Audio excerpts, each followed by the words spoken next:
ہمارے چینل میں خوش آمدید۔ تو چلیے شروع کرتے ہیں آج کی کہانی۔ میں لاؤنج میں کھڑی کافی دیر سے اپنے شوہر کا انتظار کر رہی تھی۔ آج ہم نے گھومنے جانا تھا۔ موسم تھوڑا بہتر تھا، برف باری رک چکی تھی، لیکن میرا شوہر باہر آنے کا نام ہی نہیں لے رہا تھا۔ اب مجھے کوفت ہونے لگی تھی۔ میں کئی بار اس کا نام پکار چکی تھی، لیکن جواباً مجھے صرف خاموشی ہی سننے کو ملی۔ تنگ آ کر میں کمرے میں چلی گئی، لیکن کمرے میں اس کو نہ پا کر حیران ہو گئی۔ ابھی تھوڑی دیر پہلے تو وہ یہیں پر موجود تھا۔ اچانک میری نظر واش روم کے دروازے پر پڑی، جس کے فرش پر خون پھیلا ہوا تھا۔ خون کو دیکھ کر میں پریشان ہو گئی اور جلدی سے واش روم کے اندر گئی۔ اندر کا منظر دیکھ کر یوں لگا جیسے ساتوں آسمان میرے سر پر آ کر گر گئے ہوں۔ میرا شوہر فرش پر بے ہوش پڑا تھا، جبکہ اس کے سر سے مسلسل خون نکل رہا تھا۔ مجھے اپنا دماغ گھومتا ہوا محسوس ہوا۔ مجھے سمجھ نہیں آ رہی تھی کہ میں کیا کروں۔ پھر میں نے جلدی سے ہوٹل کی انتظامیہ سے مدد طلب کی اور اپنے شوہر کو لے کر ہسپتال چلی گئی۔ کل رات ہی میں نے خواب میں یہ منظر دیکھا تھا، اور آج میرے شوہر کے ساتھ یہ سب کچھ ہو گیا۔ اب تو مجھے اپنے خوابوں سے خوف آنے لگا تھا۔ میں جو خواب دیکھتی وہ سچ ہو جاتا۔ میرے شوہر کے سر پر گہری چوٹ لگی تھی۔ ڈاکٹروں کو تشویش تھی کہ کہیں وہ کومے میں نہ چلا جائے۔ اگر وہ کومے میں چلا جاتا تو پھر اس کی زندگی کے چانسز ختم ہو جاتے۔ میں مسلسل اس کے لیے دعائیں کر رہی تھی۔ تقریباً 1 دن کے بعد اسے ہوش آیا۔ اسے ہوش میں آتا دیکھ کر مجھے لگا جیسے مجھے زندگی کی نوید مل گئی ہو۔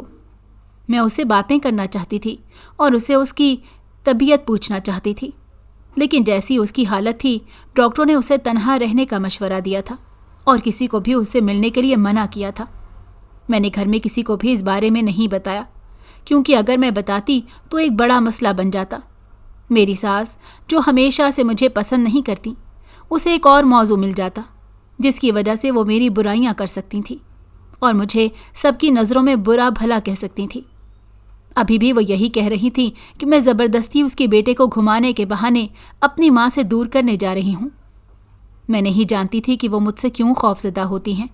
میں نے ہمیشہ یہی کوشش کی کہ بیٹیوں کی طرح اس کی خدمت کروں۔ یہاں آ کر ہمیں بہت سی پریشانیوں کا سامنا کرنا پڑ رہا تھا۔ میں جو سوچ رہی تھی کہ گھر کے مسائل سے کچھ دنوں کے لیے فرار مل جائے گی، وہ صرف اور صرف میرا وہم تھا۔ یہاں آ کر تو میری زندگی مزید عذاب بن کر رہ گئی تھی۔ دوسری طرف لینڈ سلائیڈنگ کی وجہ سے راستے بند ہو گئے تھے، ہم واپس بھی نہیں جا سکتے تھے۔ مزید آدھا دن گزر گیا۔ اب مجھ میں مزید کھڑے ہونے کی ہمت نہیں تھی۔ اچانک مجھے یاد آیا کہ میں نے 2 دن سے کچھ کھایا بھی نہیں۔ اس کے بعد میں نے ہلکا پھلکا ناشتہ کیا، لیکن یہ ناشتہ بھی میں نے زبردستی کیا۔ کھانا میرے حلق سے نیچے نہیں اتر رہا تھا۔ تھوڑی دیر بعد میرے پاس نرس آئی اور کہنے لگی کہ اب آپ اپنے شوہر سے مل سکتی ہیں۔ میں نے بچی ہوئی ڈبل روٹی وہیں پر چھوڑی اور اپنے شوہر کے کمرے میں چلی گئی، جہاں پر وہ سامنے دیوار کی طرف دیکھ رہا تھا۔ اس کی آنکھوں میں دہشت تھی اور ایک ویرانی تھی۔ یہ ویرانی میں نے آج سے پہلے اس کی آنکھوں میں کبھی نہیں دیکھی۔ پہلے جن آنکھوں میں مجھے اپنے لیے پیار اور محبت نظر آتی تھی، اب وہاں پر صرف اور صرف خوف کا پہرا تھا۔ کیا آپ ٹھیک ہیں؟ میں نے اپنے شوہر سے سوال کیا۔ اس نے میری طرف یوں دیکھا جیسے میں نے کوئی بہت مشکل بات پوچھ لی ہو، یا وہ میری بات نہ سمجھ پا رہا ہو۔ اس کے بعد اس نے اپنی آنکھیں بند کر لیں اور بستر سے ٹیک لگا لی۔ میں نے اپنے شوہر کو دوبارہ پکارا، لیکن اب کی بار اس نے میری بات کا جواب نہ دیا۔ آنسو خود بخود میری آنکھوں سے بہہ رہے تھے۔ مجھے عجیب سی بے بسی ہو رہی تھی۔ اب مزید سہنا میری برداشت سے باہر تھا۔ میں نے اپنی دادی امی کو کال ملائی اور انہیں ساری بات بتا دی۔ میری بات سن کر میری دادی امی خاموش ہو گئیں اور کہنے لگیں، مجھے تو کوئی دوسرا ہی چکر لگ رہا ہے۔ مجھے لگتا ہے کہ تمہاری ساس اپنے بیٹے پر جادو کر رہی ہے۔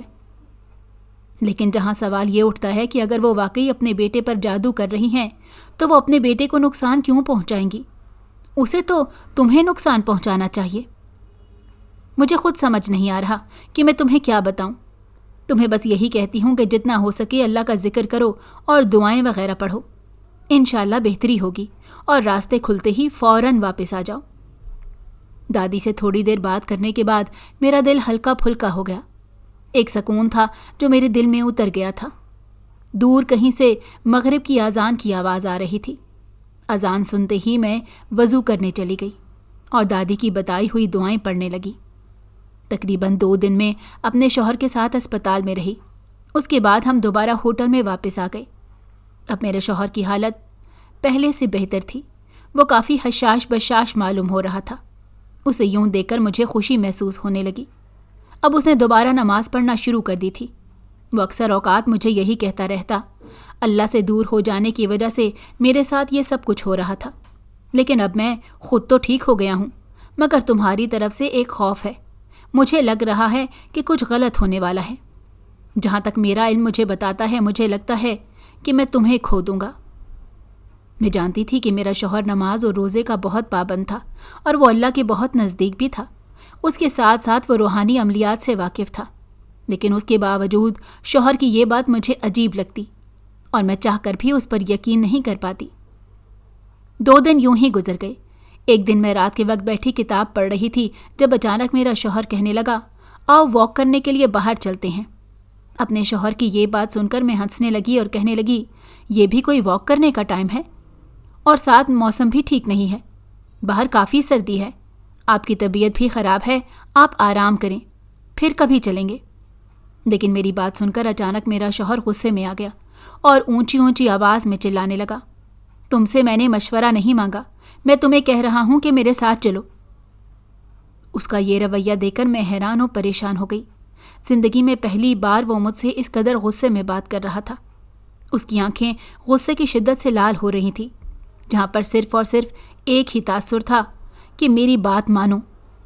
مجبوراً مجھے اٹھنا پڑا۔ میں نے جلدی سے سویٹر پہن لی اور مفلر اوڑھ لیا۔ میں نے اپنے شوہر کو پہننے کے لیے کوٹ دیا، لیکن اس نے لینے سے انکار کر دیا۔ مزید میں اسے کوئی بحث نہیں کرنا چاہتی تھی کیونکہ میں اسے ناراض تھی۔ میں اس کے ساتھ خاموشی سے باہر چلی گئی اور ہم سڑک کنارے چلنے لگے۔ ہر طرف گہری خاموشی چھائی ہوئی تھی۔ قریب موجود جنگل سے جانوروں کے غرانے کی آواز آ رہی تھی جو ماحول کو مزید دہشت ناک بنا رہی تھی۔ اچانک میرے دل میں ہول اٹھنے لگے۔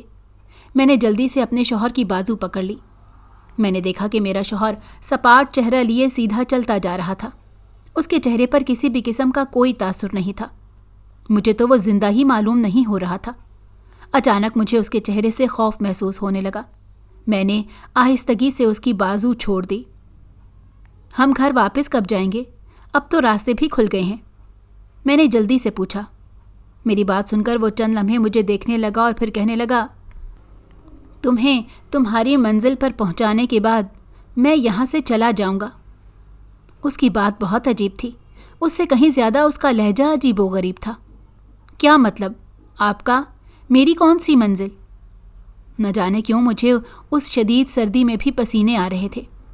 میرے سوال پر اس کے چہرے پر ایک پراسرار مسکراہٹ پھیلی۔ وہی منزل جہاں پہنچنے کے لیے تو میں اس دنیا میں لایا گیا ہوں، وہی منزل جہاں پر تمہارا پہلے سے کوئی منتظر کھڑا ہے جو تم سے ملنے کے لیے بے چین ہے، تمہیں اپنا بنانے کے لیے مرا جا رہا ہے۔ وہ کسی روبوٹ کی طرح بولے جا رہا تھا۔ مجھے آپ کی کسی بھی بات کی سمجھ نہیں آ رہی، خدا کے لیے آسان الفاظ میں بات کریں، تمہیں بہت جلد اس چیز کی سمجھ آ جائے گی۔ اس کے بعد اس نے اپنی رفتار تیز کر دی اور مجھ سے چند قدم آگے نکل گیا۔ اس کی برابری کرنے کے لیے میں بھی تیز تیز چلنے لگی۔ کافی دیر ہم چلتے رہے۔ مجھے سمجھ نہیں آ رہی تھی کہ وہ مجھے کہاں لے کر جا رہا ہے۔ تھوڑی دیر کے بعد مجھے روشنی نظر آنے لگی، یعنی ہم بازار کی حدود کے اندر داخل ہو رہے تھے۔ میں سوچنے لگی کہ اگر ہم نے بازار میں ہی جانا تھا تو ہم ہوٹل کی گاڑی میں بھی آ سکتے تھے۔ اتنا لمبا راستہ طے کرنے کی کیا ضرورت تھی؟ لیکن خیر، میں خاموش تھی۔ میں اپنے شوہر سے کوئی بھی بات نہیں کرنا چاہتی تھی کیونکہ پہلے ہی اس کا موڈ بہت خراب تھا۔ جیسے ہی بازار کے اندر داخل ہوئے میرا دل تیزی سے دھڑکنے لگا۔ مجھے کچھ غلط ہونے کا احساس ہو رہا تھا، اور پھر وہ ہوا جس کے بارے میں سوچ بھی نہیں سکتی تھی، جس کا میں نے کبھی گمان بھی نہیں کیا تھا۔ اچانک ایک گاڑی نہ جانے کہاں سے آئی اور میرے شوہر کو ٹکر مار کر چلی گئی۔ ٹکر لگنے کی وجہ سے شوہر دور جا کر گرا۔ وہ بازار کی پہلی دکان تھی جو کھائی سے تھوڑا آگے آ کر بنائی گئی تھی۔ میرا شوہر گھومتا جا رہا تھا۔